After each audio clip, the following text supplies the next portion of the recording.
Hey guys, and welcome to another episode of To Mulligan or Not to Mulligan. So, in this episode, we are going to be covering Dana's Emerald Steel Discard deck. And this is a really fun series we like to do where we basically just look at our opening hands and we go over what we think is the most optimal to mulligan or to not mulligan in a competitive environment, whether it's against a random opponent where you don't know what they're playing, or maybe you do know the matchup so you can kind of tailor your mulligans to that. For now, we're going to start getting right into it, but first we're going to post the deck list right up on the screen so you can check it out.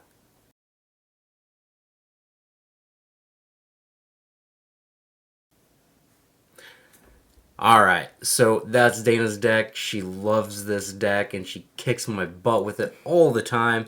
So, you're the expert, Dana. Yes. You're the expert. So, you're going to tell me what you like and what you don't like with each hand, okay? Mm-hmm. Alright, perfect. So, let's just draw 7 cards here. Boom, boom, boom. Definitely looking for Prince John, Bucky. Honestly, Tragic Hero is like, even though it's a 5 cost, it's the best card of the set and it's in my deck. And so I'd probably keep that if I encounter it. So let's see what we got here. Yeah, we got a Beast, we got Cinderella Stouthearted, Donald Duck, Perfect Gentleman, Lucifer, Hypnotize, and two Ring the Bells. Ring the Bells. Honestly, keeping the Beast, probably throwing away the rest. I really need some lower cost. Right now, my lowest is a 3. So I definitely want to be able to potentially find my Bucky, like I said. So Yeah, your deck relies around 2 specific cards, so optimizing drawing those is very important. all right, so keeping 1, and then our other 6: Captain Hook, Strength of a Raging Fire, Benja, Tink. There's my Bucky, and grab your swords. Honestly, it is unfortunate that we have 2 Uninkables in our starting hand. And our Tink, given what we have, I mean, it's probably eventually going to get inked because it's higher in cost. We're not going to be able to play it for a while, and we're already losing 2 out of our 7 to being uninkable anyways, so that's kind of unfortunate. But we at least got our Bucky, which is one of the 2 main parts of our discard engine. So Yeah, absolutely. And you have a couple draw steps, like depending on how you feel about it, when you draw first here, you drew Oh, yeah. Cinderella. So my point was going to be like if you draw a 1 cost Captain Hook or the 3 cost Tink, then this hand just becomes so much better because you can curve out with Bucky a lot better. And then you can kind of wait to decide if you're going to ink Tink the first turn or 2 or not. But we drew a Cinderella Stouthearted, so you would probably just ink Tink. just for fun.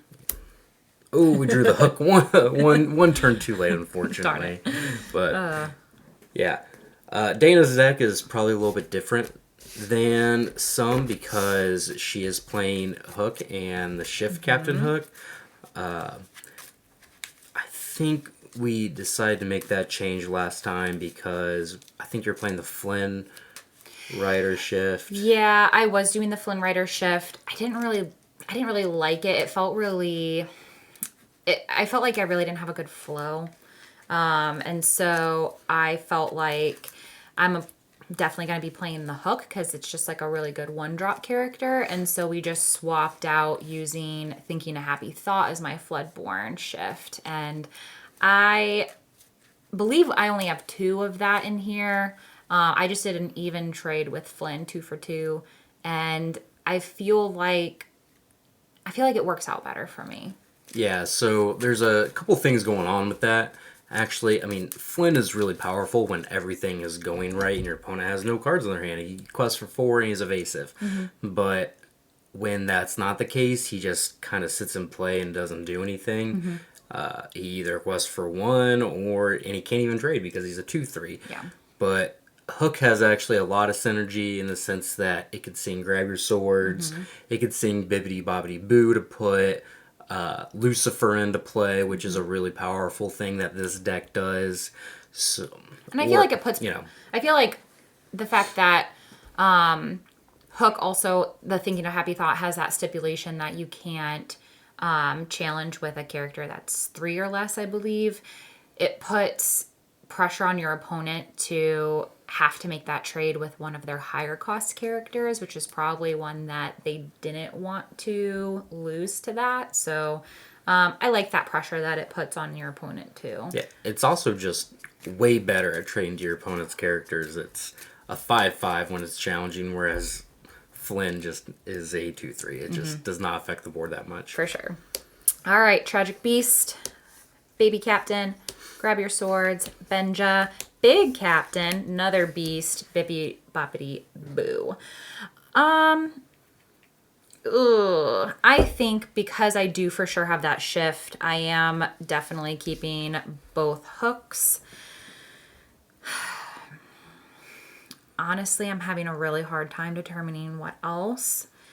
I would probably put back the rest.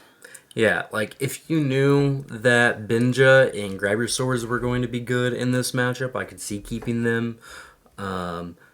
If you're just not sure if those cards are going to be particularly good, then yeah, I'd throw away the rest and really try to hit Bucky or Prince John. All right, so keep those 2, draw 5. Big Cindy, Big Tink, another Captain Hook, Little Cindy, so that's going to go well for the shift as well, and then a Smash. Unfortunately, it does suck that we are starting our hand with 2 Uninkables, but I think considering the fact that we have 2 really good shift engines there, I guess you could call it, that I don't mind it. Yeah, and one of the good things about Cinderella is that you can just draw a card and then discard one of these hooks, so you don't even have to worry about That it too much. actually is true too. Yeah.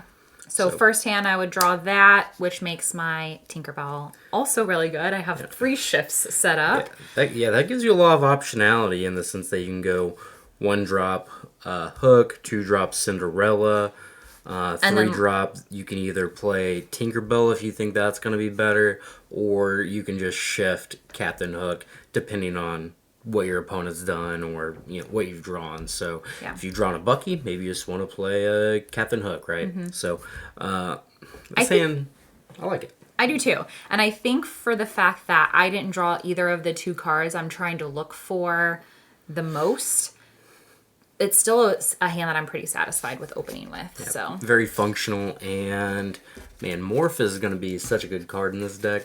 I am looking forward to that for sure. So yeah, I'm very lucky that that card is going to exist in the color that I play. So it's going to be sweet. Pretty powerful. Yeah. Yeah. Very versatile.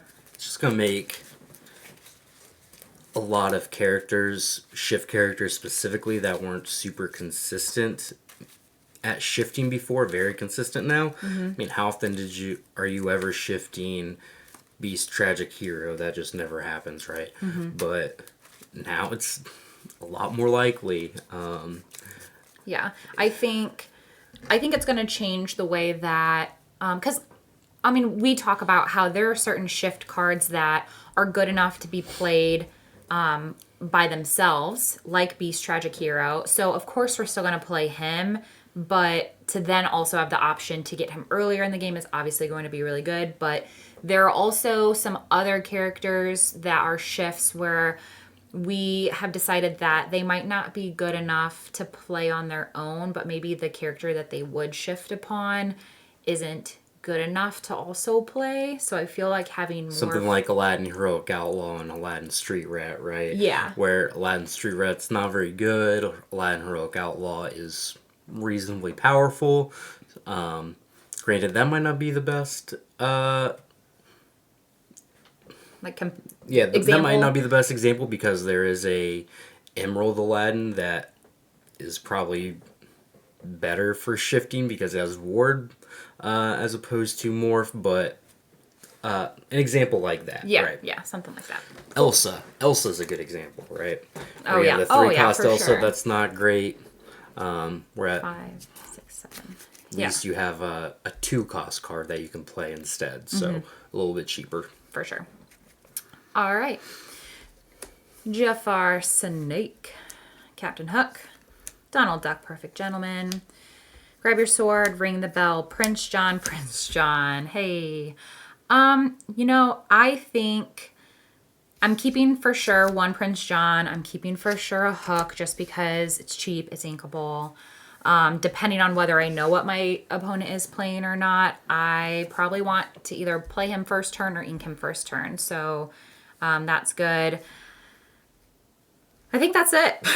Yeah, if you knew you were playing against an aggressive deck, you might keep Grab Your Swords, or if you're playing against the Mirror, you might want to keep Grab Your Swords just because it's super impactful there. But yeah, I just mulligan the rest and hope to hit a Bucky. Hit a Bucky. All right. 1, 2, 3, 4, 5. Little tink, big tink. Hey. There's our Dreadnought again and our 1-cost Flynn Rider. So I feel a little bit more comfortable with this hand. I think, even if I'm not on the draw and I'm on the play, I would probably ink the Flynn Rider, play the Hook, and then next turn, ooh.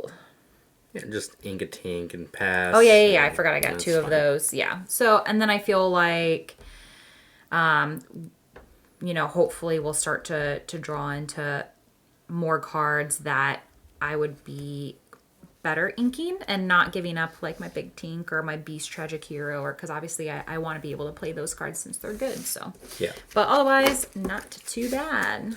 I'm going to go on a rant for a second while you shuffle. Okay. I was just I'm a little thinking... scared of what's happening. No, it's fine. I was just thinking actually how good Morph will be in this deck because besides a lot of the things that we've talked about, just being a generic card that so many of your characters can shift onto, that's really powerful. But beyond that, just as far as deck building purposes go, it's going to be a card that your opponent will probably want to have cards like Fire the Cannons or Teeth and Ambitions to help get rid of it because they don't want to get Beast Tragic Heroed on turn 3, right? Or yeah, whatever it is. They don't want you to shift on turn 3 onto it because Beast Tragic Hero turn 3 is going to be really strong. So they have to play cheap removals spells like that in order to protect against that. But those cheap removal spells are also just really bad against your deck's main game plan as far as Bucky and Prince John. So they're going to be caught in this bind where they're going to want to mulligan for some removal spells, and then you'll just play a Bucky, and then it's just going to ruin their whole first couple turns. So that's definitely a good pressure point. Mm-hmm. Do you feel like with the cards that have now gotten leaked so far for set 3 that we're going to see a little bit of a change with how Emerald is perceived in the meta? Because I know that we've talked about before how, although I love to play it, he's like, I think it's the weakest color right now. So do you feel like set 3 is going to change that to where it might not be considered the weakest? I haven't seen enough yet, and again, the biggest issue is that all the good cards are uninkable. And whereas with like something like Ruby, where you have Maui that is inkable, you have Maleficent that is inkable, right? You have a lot of your higher cost, stronger, impactful cards that are inkable, so they're more flexible. And I think until Emerald starts getting a little bit more of that love, it's going to be really hard. Like, if... yeah. I mean, come on, if like Belle was inkable, that would instantly become one of the better Emerald cards. But instead, Ray is inkable, so it just sees a lot more play. And I think that's just the bind that Emerald stuck in. Yeah. I still look at it with my rose-colored I know. glasses on, but I know. I'm not going to give up on it. All right. 1, 2, 3, 4, 5, 6, 7. I feel like we have been seeing more of it, though, being used in tournaments in set 2. We're seeing more of a variety. And I think the discard deck's good, so that's a big Hey. pull for it. All right, so there's our Prince John that we're definitely looking for. Smash, our Bucky, Donald, Lucifer, Beast, Donald. For sure, keeping Bucky and Prince John, although Beast is good. And Lucifer's also good too. Right now, we don't really have a lot of... we don't have like a one call. We don't have a lot of cheaper characters, so I feel like I would put back the rest. Maybe keep Beast, but other than that, no. I'm not gonna lie, I'm not a really big fan of Perfect Gentleman, but I see why a lot of people do like him. I'm still trying to figure out if I don't play him, what I would do instead. But Yeah. So I would keep maybe everything in this hand but Lucifer. oh, The reason why is that you have an ink for your first couple turns no matter what. And that's true. If I don't like him, I might as well use him for ink. Yeah, but at least he's a Floodborn character to combo with Bucky and Prince John as well. So Yeah. that's really the big reason why he's in this deck. He's just a 4-cost Floodborn character that you can play right after Bucky and Prince John. The same thing with the 4-cost Jafar. You just want something to fill that curve, and he's a good one at filling that curve. He quests for some, he has a decent amount of willpower, and he provides you card advantage as well as giving your opponent cards for you to be able to discard, which is also kind of interesting too. That's true. That's true. Yeah, because I do, when I kicked your butt. Let's see what we have drawn without the, Oh, yeah, the sorry. Lucifer. My bad. Oh, just another Smash. smash. I know that when I played you with this discard deck, it got to the point where I was playing Floodborns and really wanted you to discard and everything, and you're like, I don't have anything left. It was the best. She was like looking at me like I'm going to discard something. I'm like, I already discarded it all, Dana. It was awesome. Listen, I feel like with set 1, played Emerald Amethyst, and I feel like I got beaten up on against like the Steel Amber decks and like the Ruby Amethyst and everything. So it was nice to have a deck that isn't aggro like I was used to, but was more like controlling with the with the discard. So it felt good. Yeah, the one thing I really like about this deck is that it can just have draws where it just beats anything. Like the super aggro, like Amethyst decks with Pinocchio and Maleficent and Arthur. If you just have grab your swords, then they're dead. If you have Bucky into Prince John into any Floodborn on turn 4 and 5, then your opponent's going to be left with hardly any cards, and you're just going to be really ahead on cards and probably on board at that point. So it has draws that could be anything, and I really like that. Or hate it. I like it for you. Thank you. You're so kind. All right. Prince John, Bucky. Strength of a Raging Fire, Beast, Tink, Captain. For sure, I'm putting away the 1 Prince John. I don't need 2. Gosh. 1, 2, 3, 5. Ooh, I wouldn't mind keeping everything but the 1 Prince John. Maybe put back Strength of a Raging Fire. Yeah, I could see So let's that. just say we do that. Draw 2 more. Another hook. I would ink 1. And then the Benja. Not bad. Not bad. Like, ink a hook, play a hook. Ink Benja, play Bucky, and Ink Tink, play Prince John. yeah, ink Tink, play Prince John, or Oh yeah, I maybe- forgot what else. Maybe play something, ink something else. But yeah, You're going to draw a Floodborn character or a way to make them discard eventually, and it's going to work out probably. Game on. Game on. All right, how many more do you want to do? How many more do you want to do? Oh, I don't know. I can do this all night. You're the captain.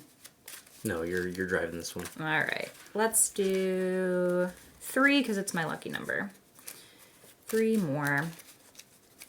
All right, do you want, now this is where I would need your help though, because I feel like this is where I start to kind of lack knowledge on.